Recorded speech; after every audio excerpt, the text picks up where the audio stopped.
Hi, Nurse Erin again, and I want to briefly outline the IVF process.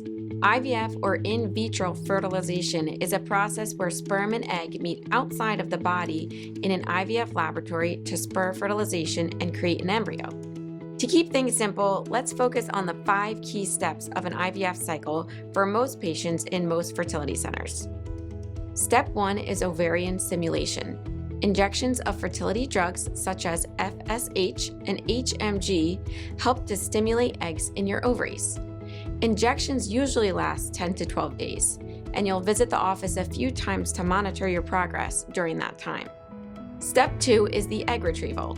Once a lead follicle reaches about 18 millimeters, a final trigger injection of HCG is given. Typically, 36 hours later, you'll go to your center for the egg retrieval.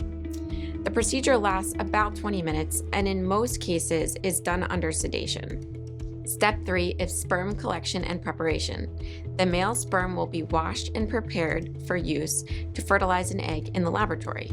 Most IVF centers use a process called ICSI, or intracytoplasmic sperm injection, to inject a single high-quality sperm into the egg. Step 4 is fertilization and embryo development. Your eggs are fertilized in the IVF lab. Eggs that fertilize become embryos and are allowed to grow for 5 to 6 days. At this point, patients may choose to have their embryos genetically tested using a process called PGTA and cryopreserved until a transfer date has been set. PGTA testing varies from center to center.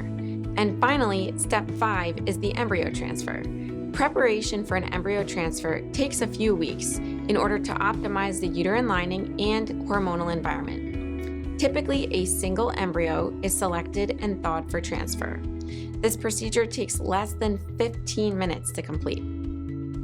While IVF is the most invasive of fertility treatments, it is also the most successful treatment option. The average success rate of a single attempt of IVF is about 55%. However, most centers report a single cycle success rate approaching 70%. Although insurance coverage for IVF is growing every year, patients should talk with their insurance carrier or the benefits person at their company to see if they have infertility coverage, including IVF.